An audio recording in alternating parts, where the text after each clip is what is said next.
Pledge of Allegiance. I pledge Allegiance to the flag of the United States of America and to the republic for which it stands, one nation, under God, indivisible, with liberty and justice for all.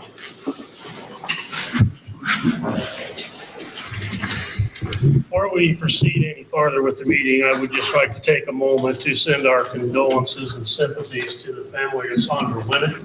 She was a board member from 1993 to 2001. She served the district very well.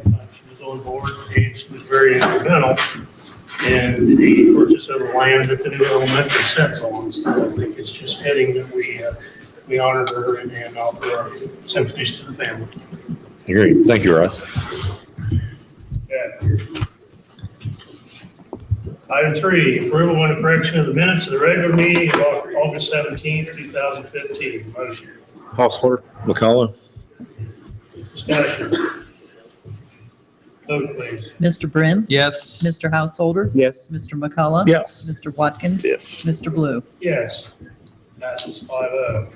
Item 4, principal and supervisor and faculty reports. We do not have any tonight. Not having, okay.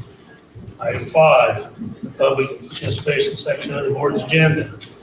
Specifically designated for the public to address the board with their comments, concerns, and or questions. The board welcomes your comments. If you wish to address the board regarding a problem, the board reminds you of 2 things. First, your comments should be factual and respectful of the rights of others. Second, before coming to the board with a specific problem, you should have first addressed the problem with the appropriate teacher, staff member, or administrator. Item 5A is Tony Cook Memorial Scholarship. I just wanted to share a little bit about the scholarship, and then we asked some of our exchange students and some of our exchange students from other school districts to come tonight and just share with us. But the Tony Cook Memorial Scholarship, we applied for last March, and it was to provide cultural experiences for our students as well as our exchange students. So the whole concept behind it was to use the funding to get students together to talk about the differences in cultures, the differences in education, to also problem solve different issues, maybe with school, with education that are going on here in Kenton, what they learned. So as part of that experience in that grant, we will create a club, and it's called CATS. And the letters of what it stands for, we may need to tweak a little bit, and we've been working on that because A was ambassador. It was Kenton Ambassador Teen Society originally, but we have about 3 new ambassador student groups, which is great. So we're tweaking it out. What we've decided and what we've talked about are the students that are involved here from other countries all have one common theme, and that's music. And they're musically talented. And we've talked about the concept that music is a universal kind of strand, if you will, across all cultures in the world. And so how does music impact different cultures, different countries, because it's dear to the hearts of the students that are here.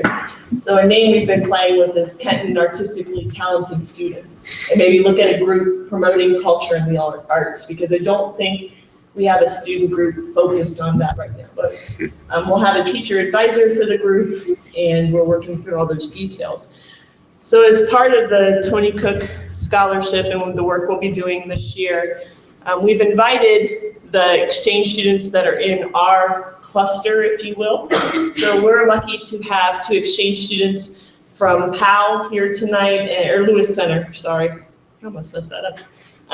But to share with us a little bit about their countries, about their experiences. And I think what's really special about these 2 young ladies would be that we haven't had the opportunity to host these countries yet. So we'll learn a little bit more from them about their countries and about their education. And then we have 2 students here that are involved in the FLEX program, which is a scholarship program. And one of the girls from Pakistan is involved with the YES program, which is kind of similar. And so they're going to share with you tonight about their experiences here in Kenton and their countries back home. Now, the 2 students from Germany could not be here this evening. So, and that organization is through Barb Wyndham. She's done an amazing job in our district of placing students and working with the school to promote cultures and to promote these experiences for our kids. So she's going to bring them on a different night. And I think they had a soccer game maybe or something. So we'll just learn about academic year in America tonight and with our students. So whenever you're ready, we'd love to learn. I'm gonna let you introduce yourselves and where you're from and your home schools. That way we get it right. Chicken. Chicken, yeah.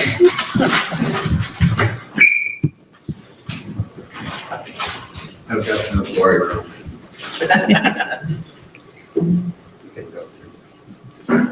Seriously, I couldn't get away. You want to play that? Kids. Assalamu alaikum and hello everyone. I'm Zainab Asghar from Pakistan and I'm an exchange student here and I'll be representing Pakistan today. I've been hosted by the Schneider family in Lewis Center and I attend the Olentangy Orange High School there. Yeah, it's a pretty good school. I would like to start my presentation with the national anthem of Pakistan.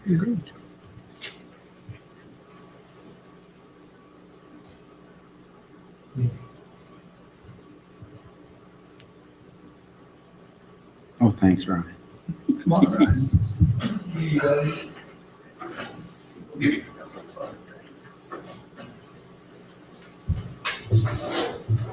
It takes a little while. Just- Coming from that. Just, Like you just being with- if you just want to go ahead and sing it, Ryan, that'd be fine. What's about music? Very good. Alright, I got some.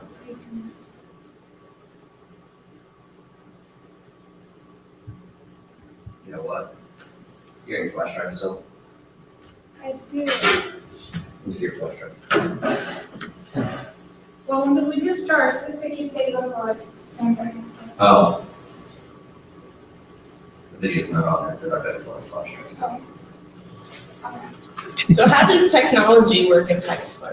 It Well, works here. issues like these keep happening. It's normal. It's pretty normal.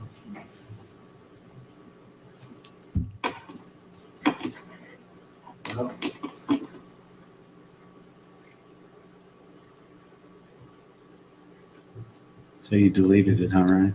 Let's see. What is it? PowerPoint doesn't store the movies in the file usually. So if you copy this off of your machine, it didn't copy the movie file over, Oh, which right. it's not there. It's not gonna play it. It's okay. So, We'll start with the second slide. okay.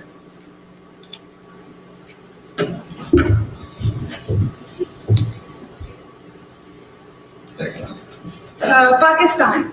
Pakistan literally means the land of pure. Pak means pure, Istan adds to it the land of. And as you can see, the green part, the majority, the green color actually represents Islam. So the green part in majority represents that Pakistan has a Muslim majority. And the white part represents the religious minorities in Pakistan because it gained independence from the British Empire, so we had to assure the religious minorities that their rights will be taken care of, so we added that to our flag. And the crescent in the star represents the glorious and prosperous future. Location of Pakistan. Pakistan is in Asia, it's right next to India, and here beneath China. And the neighboring countries are Iran, Afghanistan, China, India, and the Arabian Sea in the south. Pakistan is called the Islamic Republic of Pakistan, and the languages spoken, the national language is Urdu. It's pretty similar to Hindi, and the official language is English. The currency in Pakistan is the Pakistani rupee, and Pakistan became independent from the British Empire in 1947, 14th of August. Culture of Pakistan. Food. The reason why I put food up there first is because the main thing, the most important thing, and the most fascinating thing about Pakistan is its food. And food is pretty spicy there. Like it's famous for its spices. And something that's really great about Pakistani food is it's really cheap and it's easy to get, and you find it everywhere. Yeah. most food streets are really popular, so there are many food streets along the road. Wherever you're going, you'll find food streets all over Pakistan. The religion in Pakistan is Islam. And I won't go into detail, but the main belief of Islam is one God. That's my picture with my family. That's with my parents, and those are my two sisters and my mother. The picture on the right is from a wedding reception. So those are like pretty fancy clothes there. And that's just a normal picture. Clothes in Pakistan. Yeah, they're pretty fancy. Well, I'm wearing Pakistani clothes. This is called a kameez. And the baggy trouser that she's wearing in the blue picture is called a shalwar. And the scarves they're holding are called dupatta, that goes around the neck. And this on this side, it's a Pakistani bride. This is what a Pakistani bride typically looks like. Okay, Pakistani men tend to wear pretty less fancy clothes. Like they're pretty plain and simple, probably of one color. They'll wear the same kameez and a shalwar without the dupatta though. And those on the top are how typically a Pakistani groom might look like. Cities. Life in cities is pretty busy as to villages. The culture is more preserved in the villages rather than the cities. But cities are big, noisy, loud. The city I live in, Karachi, is the biggest city of Pakistan. And the good thing about it is, like, probably not the good thing, but if you go out at 3 a.m., some place might still be open. You'll find food there. You might go to a shopping center. It must be open. Yeah. Villages, well, most of the people who are in city belong to a certain village. I belong to a village, like my parents or my ancestors are from the village. So we go to villages as a vacation. Going there is pretty cool because the air is so fresh and the land, and you get to see the farmers and the crops, and it's pretty fun going to the villages. These are some quick facts about Pakistan. K2, the world's second highest mountain, is in Pakistan. Largest deep sea port is in Gwadar, that's in Pakistan. Second largest salt mine in the world. It's pretty beautiful. I've been there. Even the walls are made of salt. It's pretty nice. One of the largest deserts in the world is in Thar. That's in the south of Pakistan. Second most beautiful planned city is Islamabad. That's in Pakistan. It's a really nice place. Largest irrigation system of the world. Pakistan is an agricultural country, so its economy depends on the agriculture. So we have the largest irrigation system. Largest ambulance network in the world. First Islamic country to attain the nuclear power. More than 50% of world's footballs are made in Pakistan. The footballs used in the FIFA World Cup were also from Pakistan. Seventh largest army in the world. Pakistan's national anthem's tune ranked first in the top 3 tunes of the world. That's the reason I wanted to play the national anthem first. Lahore University of Management Sciences attracts many students around the globe to come. Fourth largest broadband internet is in Pakistan. Might not be that great, but I use that. Youngest civil judge in the world belongs to Pakistan, and youngest certified Microsoft expert for Kareem belong to Pakistan. She met Bill Gates at a very young age, but later she died out of cancer. This was a video too, I guess it won't play. Education system in Pakistan. There are 3 main types of education system: the intermediate system, the Cambridge system, and the madrasa system. Intermediate system is probably the official system of education in Pakistan. Like majority students are involved in the intermediate system. It's like 9th and 10th grade are called, like it's very different from the high schools here. 9th and 10th grade is called metric, and you give your exams of certain subjects like Pakistan history, Islamiyat, and Urdu. These three are compulsory subjects that you give in metric. And then for the 11th and 12th grade, that is called the inter, we call it inter. You do that. The syllabus is quite different from the Cambridge system, and it's more detailed, and like a lot of learning is supposed to be done if you do the system. It's pretty hard. And after you're done with your 10th and 11th grade, that is inter, you complete high school, and then you are like certified to attend the university anywhere. Cambridge system. I'm involved in this system. It's a British system, and you give your final exams in 10th and 11th grade. That is called O levels, which is the ordinary level. It's pretty easy. It's harder than the US system of studies, but it's pretty easy than the intermediate system because it's more conceptual. Like they judge your concepts rather than these statistics and details and data. So it's pretty easier than that.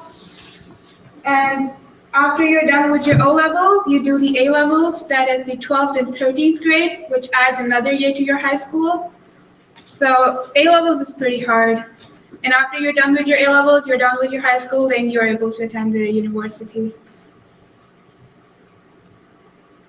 Madrasa system is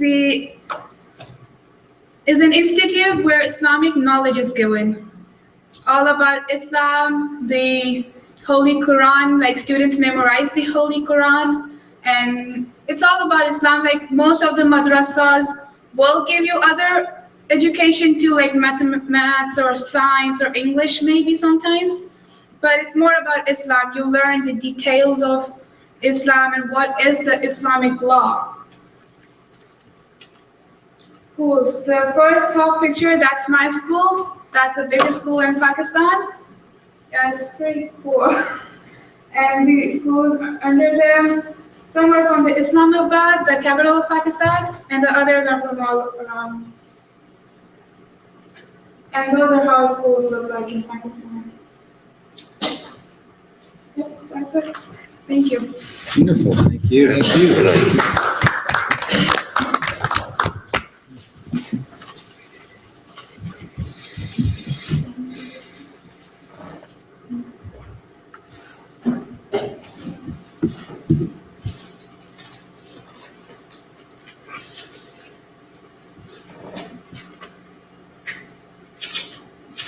Hello, I'm Ainara from Spain, and first I want to share with you some photos from my country, and then I would like to share with you a video about the education system in Spain.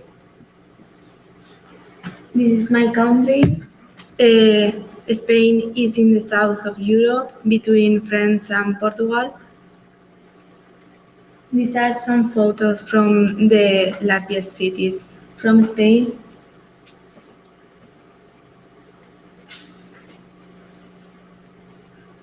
We have really good food. These are some important events from Spain. And this is my new life in America with the Snyder family and in the Olentangy High School.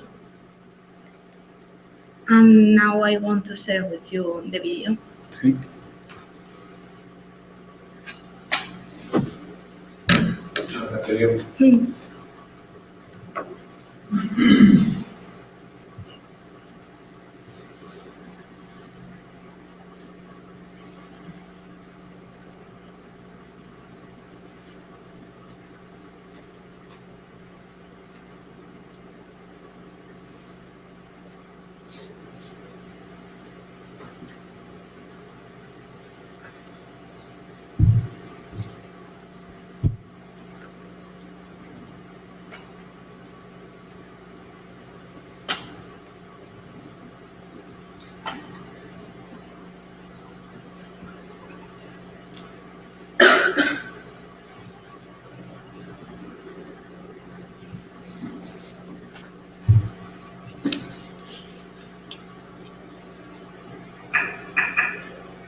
Hola everyone, this is Samantha Serrano calling from the University of Kenton, where we was a casting students enrolled in a study abroad program called IP, or International Programs, are taking a month-long intensive course in Spanish language, culture, and history, while they figure out the differences between Spanish and American education at a university level.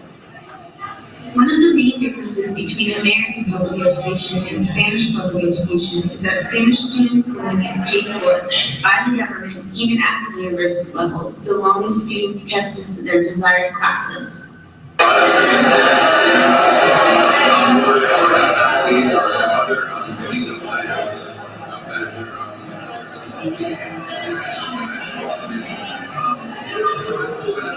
Penn State students noticed a less restrictive attitude towards both smoking and drinking in school buildings. Like, they're drinking in the hallways, filling beer bottles, and even though they're not allowed to smoke it says that it's prohibited, like, people are still smoking in the hallway. IP participants also noticed a difference between Spanish and American classroom technology. You have more smoking in the States, drinking in Spain.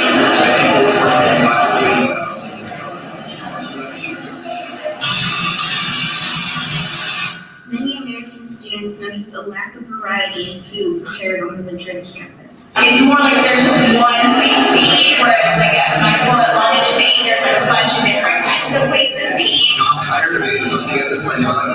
Some California students found difficulty in learning this coursework to switch away from their native language of English into an all Spanish-speaking environment. We're studying Spanish, and I just can already tell that there are some things that we haven't gotten in our American Spanish classes that we're going to hear. It's pretty similar because they like give you a syllabus right away, and they tell you the information, but it's a little bit harder when you don't know the language. It's a little bit like. Reporting from the University of Madrid Complutense in Madrid, Spain, I'm Samantha Serrano. Thank you very much.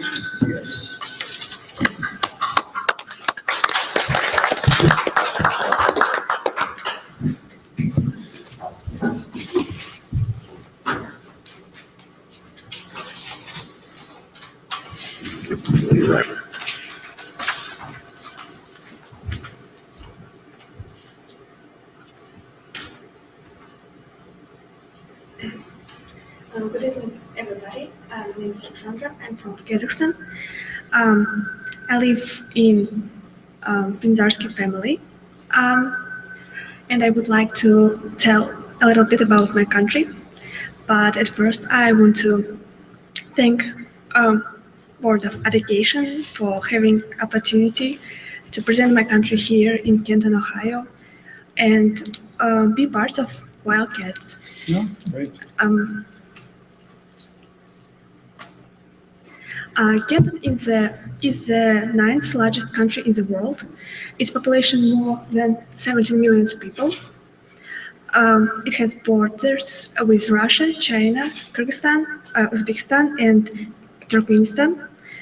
Also, Kazakhstan is a country with vast mineral resources and great economic potential. The terrain of Kazakhstan includes flatlands, steppe, taiga, rock canyons, hills, deltas, snow-capped mountains, and deserts.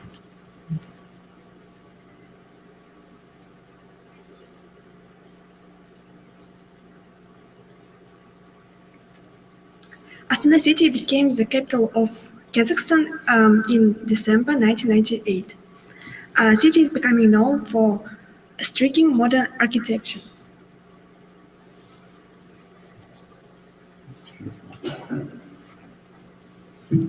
On 16th of December in 1991, Kazakhstan became the last Soviet republic to declare independence. Our President Nursultan Nazarbayev was democratically elected the first president of our country, a position he has since retained. This is our currency.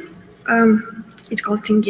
At this moment, $1 equals about 280 80 tenge. Religion. Kazakhstan is a multinational country with freedom of religion. Islam is a religion of about 70% of the population, and Russian Orthodox Christianity is practiced by 26% of people.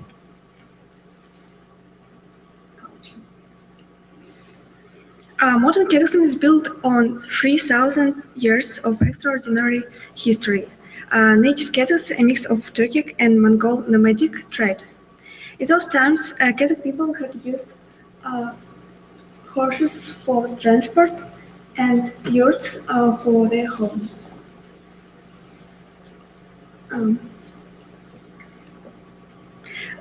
Kazakh national clothes usually include ornament, like my jacket, which called kamzol. This is our national food. This Aktobe is city where I'm from. Aktobe is one of important industrial center of the region and Kazakhstan. The name of the city came from Kazakh ak, which means white, and Tobia, which means hill. So it's called White Hill.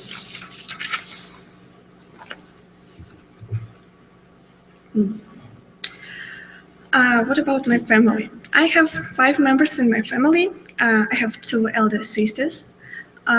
Also, I have 3 nephews, so I have a big family at home. My typical school day in Kazakhstan and here in America, of course, different.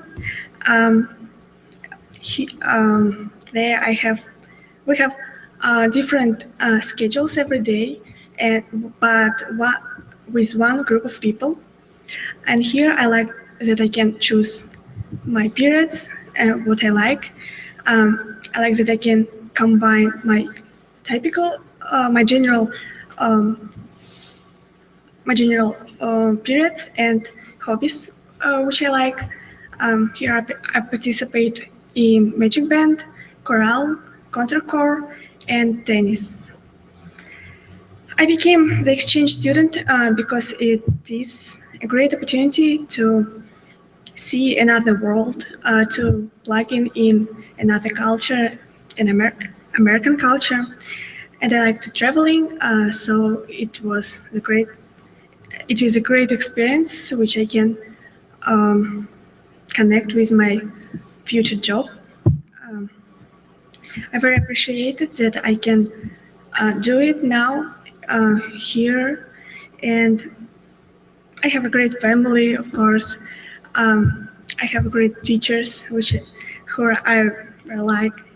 They are all people in Kenton are very kind. For me, it's good. So thank you for your attention. Thank you. Thank you. Thank you.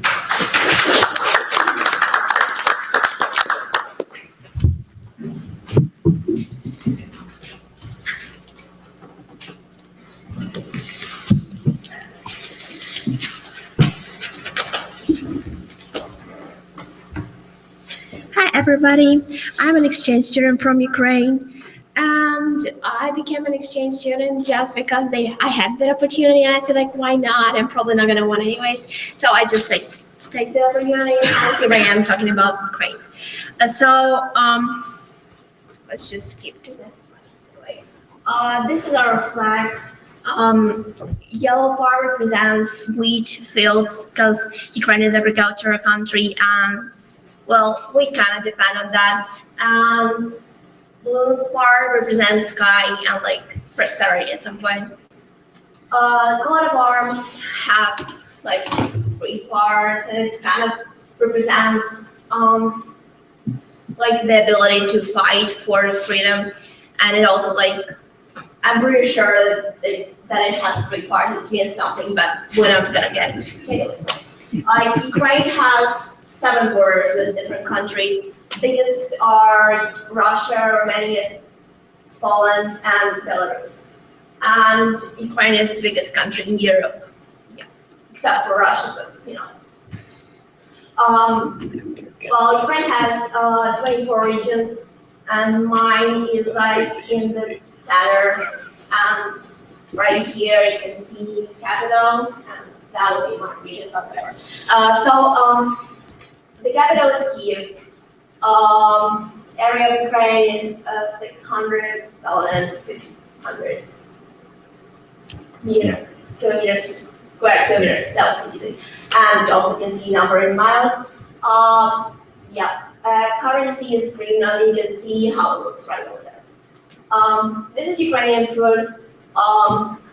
The one on the top, which is like white, is like, it is called varenik. It's basically like a flour and some meat or potatoes, or like it can be sweet as well, but you know. Then we have like a soup. It's red and it has tomatoes and stuff like that. Well, we also have a lot of food. It's not everything we have, but mostly. This is my hometown. We didn't really have a lot of old buildings because it was burned so many times. So we have some of them. That is actually one of the oldest. We have 300,000 people, and it's in central Ukraine. It's sad. This is our bank. It used to be a mansion of like rich people, but with time it kind of turned into buildings like that. And that will be our local theater. That is a local newspaper place, and I personally think it's the most beautiful building we have. Oh, like many people think that's the blue one before that. Well, this is my family. My cousin, my other cousin, my uncle, grandma, dad, mom, me. Well, this is pretty much it. Wonderful. Thank you. Welcome to Kenton. Lisa, what are you involved in here at Kenton? Here I do chorale, I do tennis, also do top 20, which is musical thing, and I also participate in band. I just realized I forgot to like speak about the part, the difference between Ukrainian system and here. So back in Ukraine, we have like a group of people with who we met in first grade, and we spent all of our school years together. And we go to different, we go to like the same classes together, and like here we go to different classes, we meet different people. And back in Ukraine, people who I met in first grade would be my family for like 11 years. And actually, like you have 12 years here, and we have only 11. That is it. You had an interesting conversation with me about the music, how music was so different here at Kenton. You want to talk a little bit about that, about your school? Yeah, we don't really have a music program. It's not large at all. I mean, like when I want to participate in something, I should literally come up to a teacher and ask him like, can we do that? And he will be like, okay, you have to gather people yourself. You have to organize everything yourself. And when it's ready, you have to come up to teacher and say like, this is what I've done. Can you help me with like actually putting it on, actually like making a show? And he will be like, sure. And it kind of like, it stops at that point. So you have to like be really, like you have to work for it really hard. So I should say like, it's not that easy at this point, because here teachers come up to you and say like, would you like to join that? And you'll be like, sure. And back in Ukraine, you have to like come up to teacher yourself, ask him. Yeah. Thank you. Thank you very much. Appreciate it.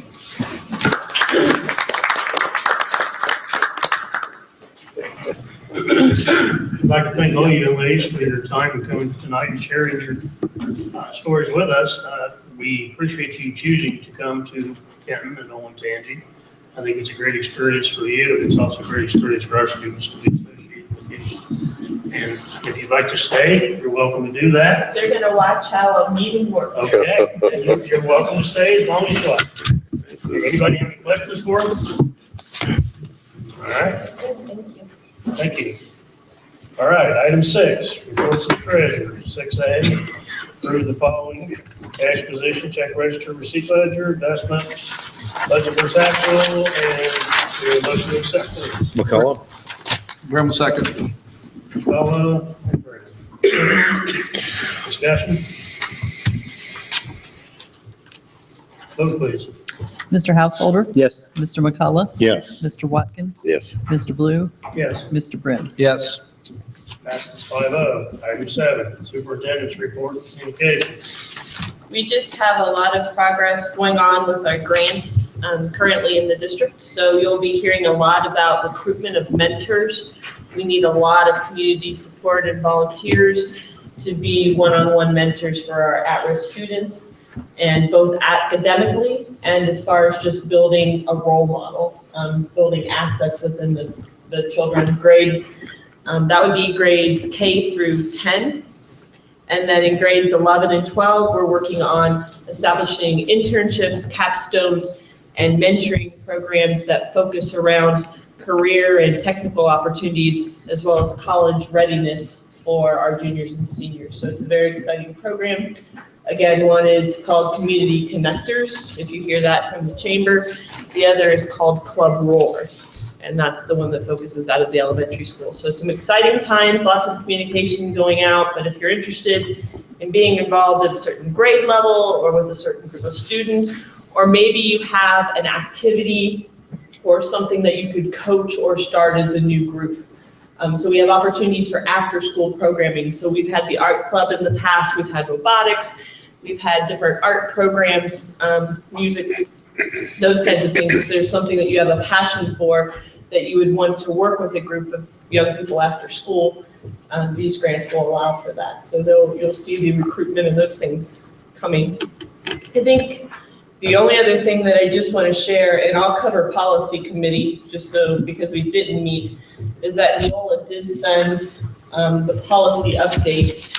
So I gave each board member just some background information. We'll have a policy committee meeting that will actually go through and evaluate all of those policies. But through that committee now, I also want to start looking at some resolutions and things that different boards have passed so that we can really discuss the issues and go through what other districts are doing and what they find important. So your red paper clip were just some current actions, resolutions that boards around the area have passed regarding certain issues in our state.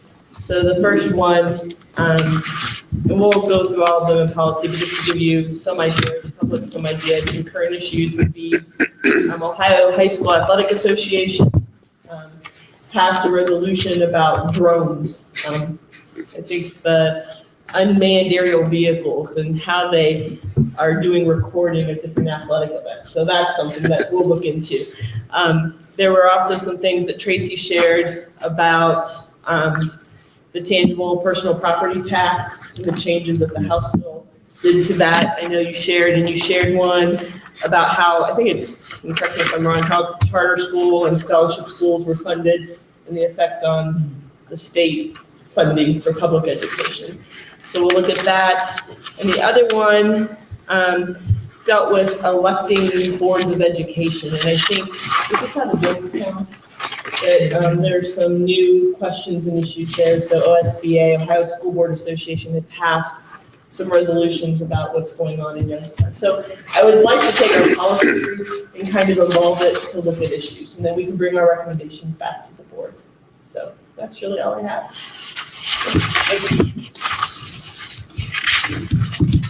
Move on to item 8, for junior reports. Finance. We had a short meeting the other morning. We talked about the athletic department was looking at the possibility of trainer or managers coming up possibly in the next year, mostly to deal with what the weight room wasn't in Jennifer. Oh, right. Games, like what I think we currently do a shared service agreement kind of for that, or purchase service? We do purchase service for that right now. And then we also looked at science and social studies, curriculum. I think it's on the agenda, isn't it? It is.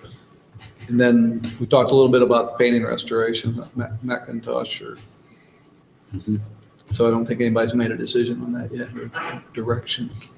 What kind Gonna do a little research what yet. kind of dollars they talking about for that? Okay, I took it down there Friday, or up to Oberlin.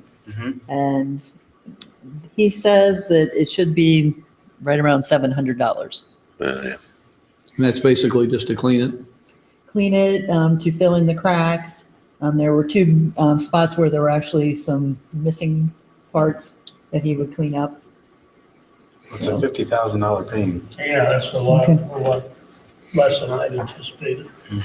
Yeah, I figured it'd be thousands to Yeah. redo that thing.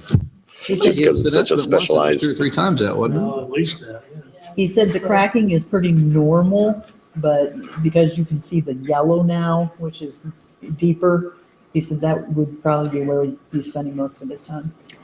Is there a But he record? will send us a report to show everything that they would do before they do it. Do they have a prescribed way to preserve it then is there some way to protect it? I guess I should I don't think so. not, it just ages. And That's the way it is. Probably where we store it is probably the most And that protection. was the last concern because it was at the high school, which was not air conditioned. And so I Yeah. know when I first came, they had moved it here because we had controlled temperatures. Right, yeah. Was that part of the university up there, or was that an independent? This is independent. They've been in business quite a number of years, and Yeah. they do a lot of governmental restorations as well. Yeah, because we want somebody pretty accredited. I don't want a rookie. No, Working on no. No. I think the rookies come cheaper, though. Yeah, the rookies will come even cheaper. It was interesting because when I was there, the guy that does a lot of their metal work, he came to check out the picture, and he was from Alaska. Oh, my. And he said, I think my parents have one of his paintings. So, That's good. We also talked about the Hardin Central land and an offer we have, and we'll talk about that in executive session. There was one other item they added to later on, but I don't remember what it was. Jennifer, you remember anything? Oh, well, we talked about the band instruments. the band instruments. Yes. And we do appreciate the donations. So if you still have instruments that you're able to donate to the school, the ones that have been donated have gone to students who weren't able to get an instrument on their own. So we That really number- appreciated everything. How many have we gotten? Tracy, you think 15, maybe 20? Mhm. I think we started 15 to 20 students that would not have started without the supports. If we're going to rebuild a band, that's a good way to do it. I think that's all I had out of finance. We talked about the educational assistance for on the buses. On the Okay. city routes, we'll I knew need there to was- be adding educational assistance, and that's on the agenda as well. Okay. I know I left something off. We'll find out. The meeting went longer Ready? for finance. All right, we'll move on to facilities committee. We had a core team meeting the other day, and talked about issues at the new school yet, and still a list. Flush valves are still big on the list. They're going to try a few Sloan automatics. They may cost us a little more, and we're still arguing that point too, so. Because originally they had quoted the Kohlers and they were less expensive, so we went with the others that may cost us, but they're looking into a cost. First, they're going to try them, see if they work, and then we're going to look at the cost, so. Because they're currently put in manual ones and nobody was real happy with manual ones, so. And that was their idea, was go back to manuals and then refund the difference. We said, no, we'd rather have the automatics, and if it costs a little more to get a better one, let's look at the number. Let's just get something that works. Yeah, and that's the other piece of it, is that we have Sloans throughout the rest of the district. So that's really, we know it works. So even if we do go to the manual, probably go to a Sloan manual. Yeah, I mean, it's, people feel that's the better option. The other big area was grass and landscape, Yeah. which you can see what the problems there still are. What grass? Yeah, it's a mess. So there's a couple ideas being thrown around there, and one of them was just get it fixed and bill them out of the balance of what's left that we owe Moser. So And the Wi-Fi piece, which is kind of part 4 of our tech overview and infrastructure overview, but I did talk to Dan Miller today, and he'll be getting with Ryan if he hasn't done so already, but making sure that we think we had everything designed correctly for the one-to-one, but they're still struggling with the actual connection. So Garvin Miller thinks it's possibly a programming issue, so they're just going to get the team heads together and have them do kind of an audit to make sure that all the Wi-Fi is programmed correctly, if you will. And then if it's still not able to keep up beyond that, then we'll have to look at adding access points in that building. Yeah. The sidewalk along the south side was still an issue. I thought they were gonna do that this summer, and so that was kind of got thrown into a different category too now. What's They're trying to throw it back out of the. Is it cracked or what's it? No, that's not there. Oh, okay, the one along the The street. one that's not- Right, yeah. That will have to be done outside of the project. So we're just. Right, yeah. Make a We're just gonna decision, do it get on our own at estimates. some point and just do it. Gotcha. Crosswalk was another issue coming off our auxiliary path coming up. Yeah.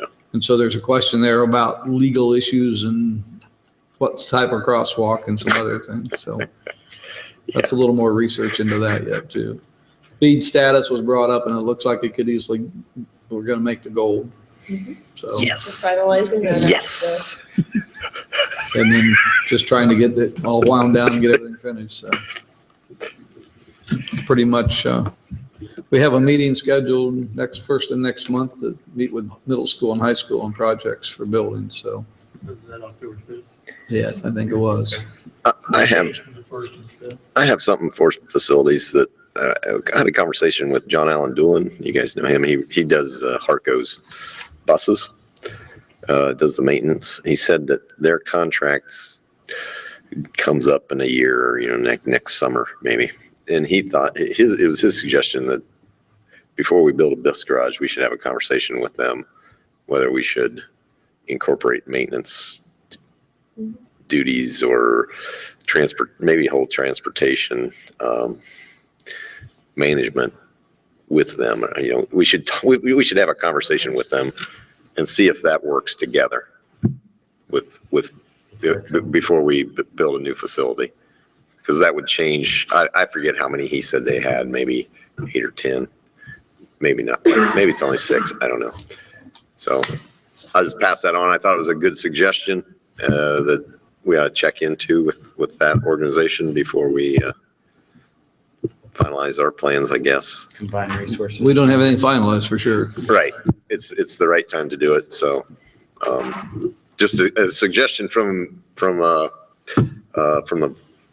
taxpayer, I guess you'd say, a constituent, and I thought it was a really good suggestion. So passing it on. Okay. Anything else? That I'm aware of. Okay, extracurricular committee. We didn't have any meeting or anything this month, so I guess fall sports are just kind of rolling along pretty good. Golf team was about 1 stroke short. That was probably a heartbreaker that one night. Yeah, it was. Winning the league title, but still. We still have an opportunity to win the BL Exactly. Which is Thursday. tournament. Right, that and tennis That's both this coming up. Thursday. Where's that at? Yep. Walpole, I believe. So overall, I mean, I think they're doing pretty well. Football might be a little tough, but they're really young. They'll be all right. We'll get better. Tennis seems to be doing very well. So. Yes, yeah, I think, we're pretty respectable over this fall. It's good. Okay. I do have a little bit of well, it's not really lengthy, but I have an update for High Point. As this is our second meeting since the center started down there, I thought I'd bring you up to date on some numbers and some things that are going on. Our supervisor, satellite supervisor, Deb Workman, is currently working with consultants on the Hardin County Connectors Grant. And Jennifer, you can expand on that if you'd like. But they're developing a survey for students, determining a pilot group, and establishing internships for the Kenton Career Tech students. So, We're actually hoping to serve between 33 and 50 juniors and seniors, and there will probably even be an application process involved. So, and it will be our high school as well as the career tech. right. Then the Allied Health and Nursing, Deborah Sell being the instructor, they've already started their lab works with the students, and they're inviting students, business partners, and parents to join their advisory board. So anybody might be interested in serving on that can contact Deb at the Northwood site. The Health Occupation Students of America Kenton chapter has been established. They've elected their officers and they're preparing their first community service project. That's one of the student groups that they have. And the students have also shared with Deb that the yearbook this year is dedicating a special page to High Point Kenton, so that's pretty exciting. On the main campus, we have 47 Kenton students down there this year, 26 juniors and 21 seniors, and they're attending auto services and technical classes, diesel technology, cosmetology, printing and graphics, structural construction, and welding. Our satellite enrollment for Kenton is 337, with 138 in agribusiness, which is at our high school. And then we have 75 in allied health, 27 in IT, and 97 in engineering and manufacturing. So it's a very exciting year for Ohio High Point and Kenton programs. I think it's been a really good partnership. I think it's really, great. I think been really successful. I know, how's our welding lab coming? Are we getting it? I know that we were short one bid, I don't remember which one, but we pushed everything to get started and get done. So everything is on its way, everything's been approved, and contacts were being made to get everything. Because the ventilation takes, I believe, 6 to 8 weeks. The rest of it can come together pretty fast. And Doug was whatever the week of the 10th, I think that was when 10th or 11th, you and I had talked. So he moved on it that day. We approved everything. So we're probably 2 weeks into it. Well, that's good because they're ready to start using it here, I think, the first part of October. So as soon as it's done, the paint won't be dry before they move in. And thanks to Mark and his brother, because they've played a major role in, I mean, we focused on all the renovations at Northwood, Right. but they focused on the renovations at the high school in that welding so that it works and it links to both programs, the ag program and the manufacturing. So basically took a place that needed a lot of cleanup. Yes, they should have been done about 20 years ago. Yeah, and they made it happen. And again, we didn't get funding or anything for this. And we're just very thankful to have the volunteers in the community. And I'd like to thank, and a lot of the FFA students come in and help Right. through the summer. And they were extremely good help. I mean, we got a lot done. And we have some tours of Northwood coming up. One's the Rotary meeting, I think, next Monday. And then one's the Economic Development Committee in October. But as soon as we get that welding up and running, that new lab, because there's more than just welding in there, but once we get it up and running, that'd be a nice place to showcase as well. Yeah, it should really look neat when they get it all done. It's a lot of great collaboration between High Point and Kenton City Schools, and like I said, all the volunteers that are helping. It's definitely a benefit for all of our students. That's what we're all about. And I'll thank Deb too. She's really worked up here a lot. I was gonna say, they've been wonderful partners. Yes, they've been excellent. She still have her office in it? No, she only was in there a couple times. She's over at Northwood now. And we will rename the building someday. I don't have a plan, but we need to get one to get that building renamed someday. All right. Hopefully that didn't pan out with, All right. Jennifer already reported on policy committee, so we'll move on to item 9, old business. Anybody have any business? Okay, move on to item 10, new business. 10A, approve a motion to go into executive session, discuss the sale of property. Motion, please. McCullough? Householder. 7:54 will be our time in. Vote, please. Mr. Watkins? yes. Mr. Blue? Yes, Mr. Brim? Yes. Mr. Householder? Yes. Mr. McCullough? Yes. passes 5-0. We'll try to keep this short as possible, but we will No chairs. return for the rest of the agenda. No chairs. Yep, we don't take.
We'll cover for him. She's taking good notes.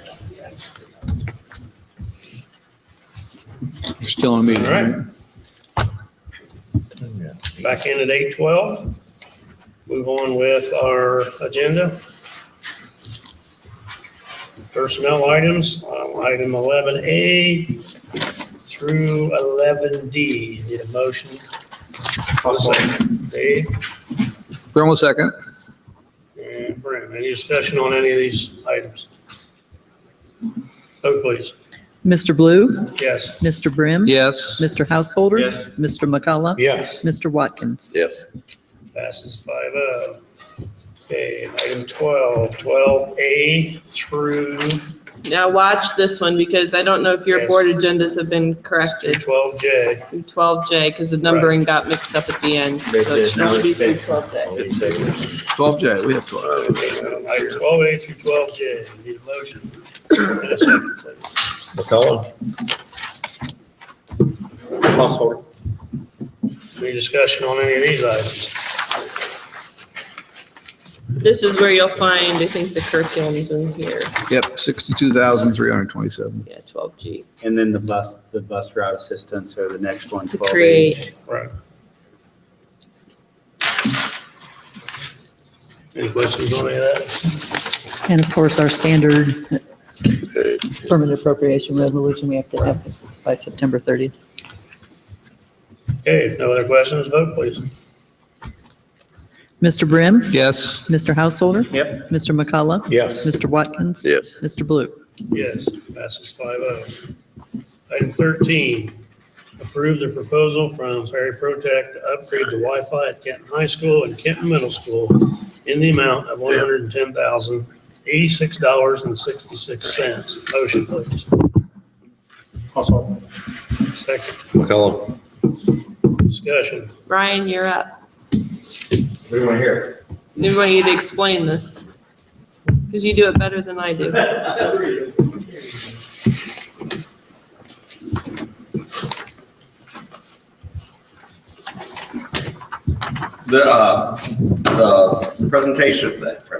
The proposal from Prairie Protech is to, one, update the network, the wired network at the middle school, because that's required to then update the wireless.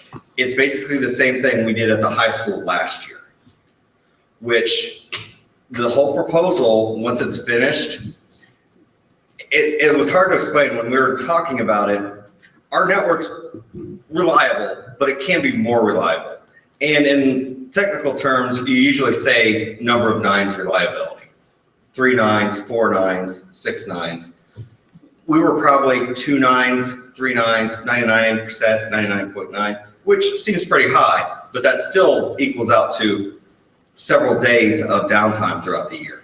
We're hoping to push this up to 4 nines, I think is what JD said, which 99.99% of the time it'll be up and it'll be working.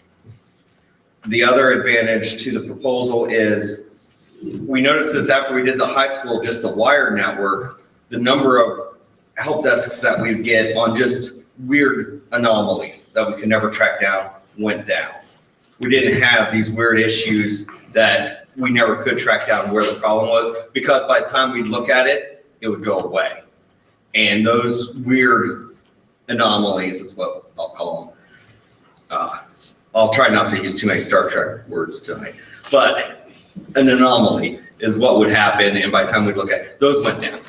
Talk about the Meraki system and how you can do everything. This proposal moves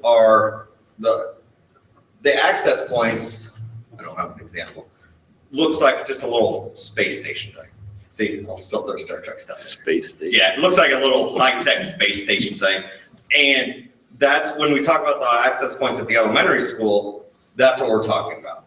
And right now we manage them, we use a product called Ubiquity, which works pretty well, except there's just sometimes these weird little issues. We want to get everybody on the same page, and Meraki is what we have at the new elementary.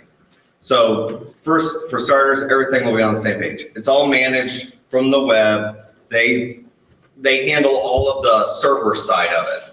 Cisco owns Meraki, and Meraki has this nice little dashboard that we can go in, and it'll give us warnings when this one access point's offline or this access point's having issues. It handles pushing out all the updates. We don't have to do any of that. I'll get an email at the new elementary. I'll get an email saying, hey, we're going to push out an update Sunday night at 3 a.m.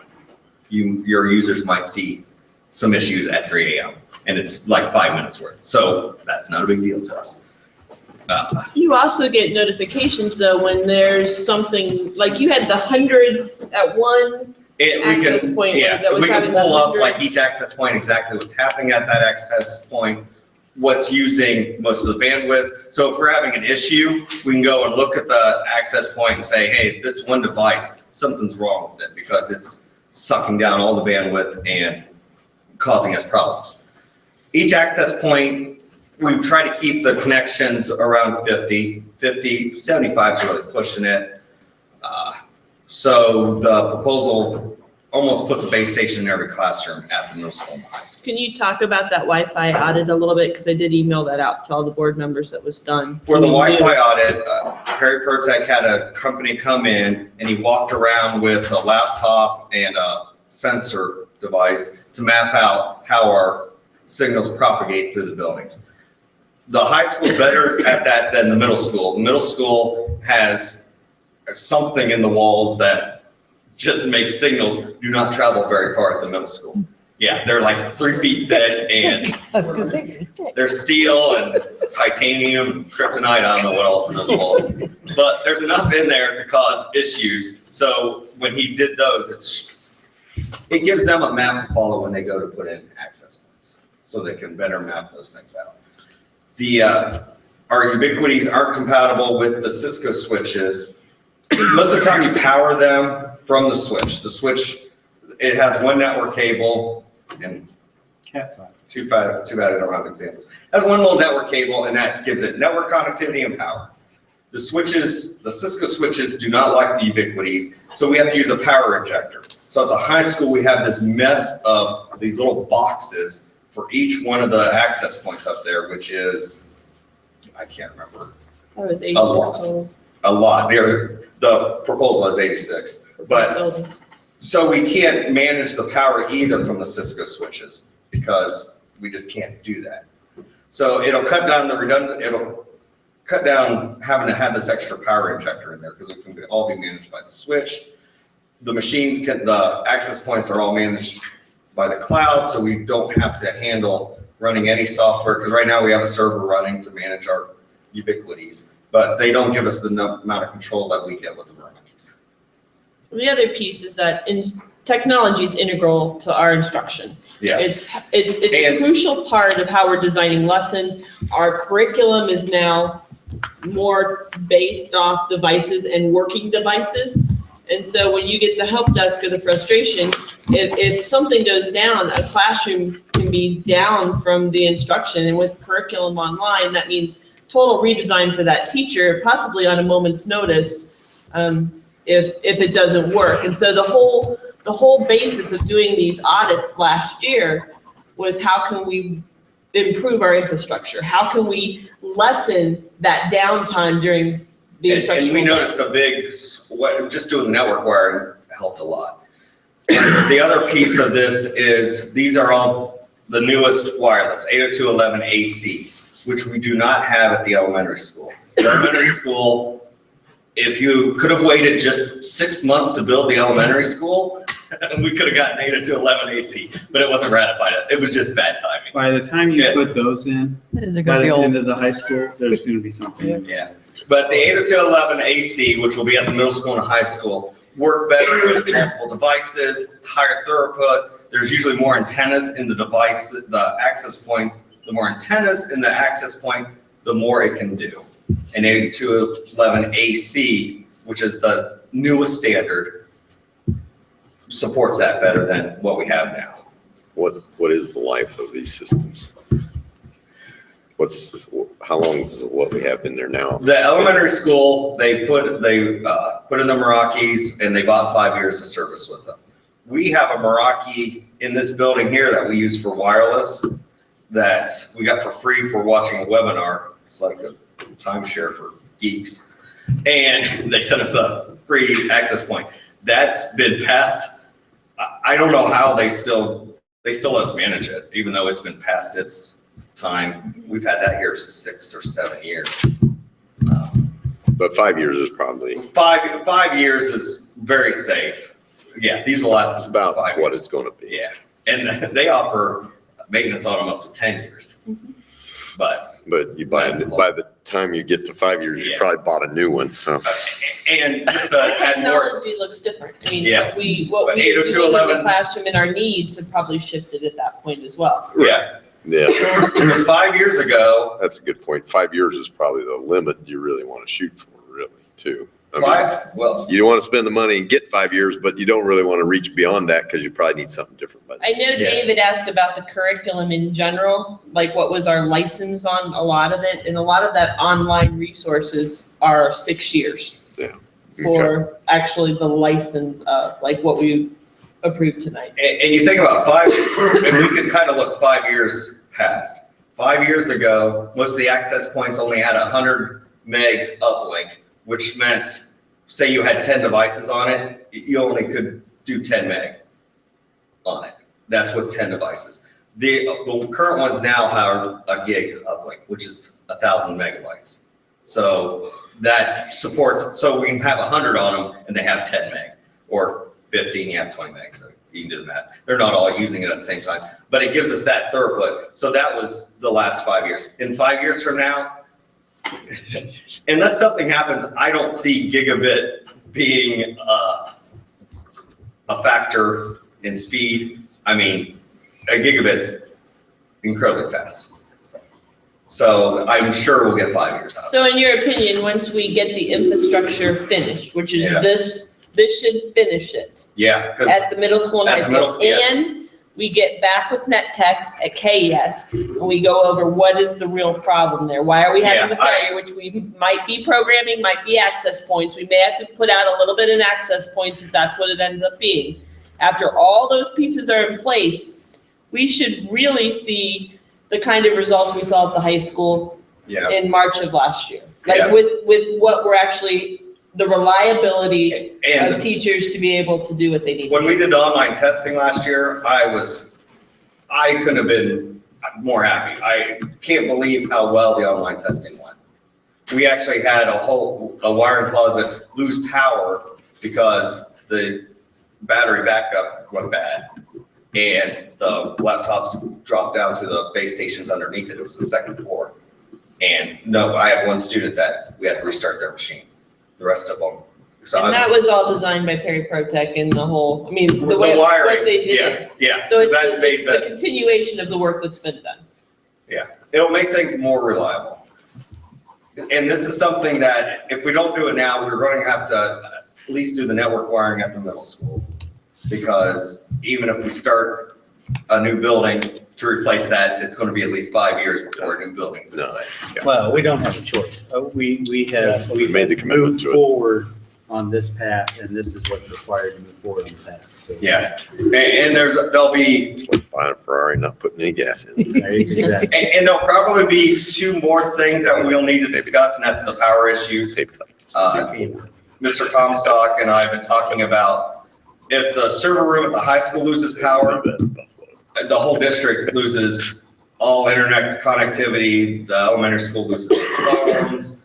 Once we get the phone upgrades here in the high school, they'll lose their phones, and that's if the high school loses power. So we're working at putting a generator system in at We have to, because the elementary cannot be without. and and I shouldn't say they lose phones, because the elementary and here will have, the elementary has backup phone lines. So they can still call out. You can't call in, but they can still call out. But not being able to call in is an issue. And they have, and the same thing here. So that's our weekly, because it hit us, when was that? That's when it came up, it was like 2 or 3 months ago. Yeah, There was hit something hard. that happened in the high school lost power, and then you lose all internet, you can't do anything. Right? So that'll be coming up here. We'll talk about that. You shouldn't need too much capacity to No, it power won't. that stuff. It just. I forget, he was talking to somebody about getting some quotes, and it's a couple thousand. And Well, wait It's a a little minute, more it's than more than that. that, but Yeah. it's not 100,000. It's No. it's not like that generator out there. No, because it'll only be to power the server room. So- Right, so you don't need a, And then we it's need. more the controls and stuff will cost more than the generator itself. Yeah, and then we need to talk about the middle school might be able to last, battery backup is good for maybe 20 minutes. If we put them up in there, and that gets kind of expensive to put that much. And to put an example, the elementary school, they have an incredible battery backup system, but that's only there to keep things long enough till the generator fires up. Yeah. And when we were at the band concert last year, it did its job. It was. No, we're perfect. Yeah, it was flawless. It was freaky because if you didn't know something had happened, I walked around the pods to see, and all the pods were still lit up. The classrooms didn't have lights, but the pods still had power and lights. I mean, they still had lights, and the gym still had lights. The gym had half its lights. Yeah, it was amazing. So, anyway, back to the Wi-Fi. The big thing here is the newest technology and more reliability. And everything's compatible with what we just purchased. Correct. Because Meroki's owned by Cisco. And the computers we just purchased. Yes, as well. yes, So everything yeah. is going to talk and play nice together. Yes. And the elementary Wi-Fi, we'll know better on that in the next 2 weeks when they get their laptops. We'll have 25 sets in every classroom. So we can have them all pull out their laptops one day and do everything at once. And when the smoke starts coming out, we can. Of you or the school? Of the school. No, please no. Me, I don't know. I don't know. Russ. No, I'm just kidding. Okay, so does that make sense? Right. Yeah. Okay. Any further discussion? Vote please. Mr. Householder? Yes. Mr. McCullough? Yes. Mr. Watkins? Yes. Mr. Blue? Yes, Mr. Brim? Yes.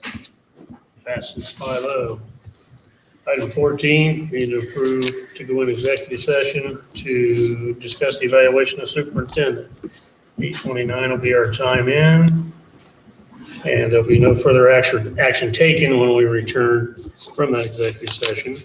Our next regular board meeting will be October 19th at 7 p.m. Motion, please. Also. McCullough. You guys did all the Any motions. discussion? Vote, please. Mr. McCullough?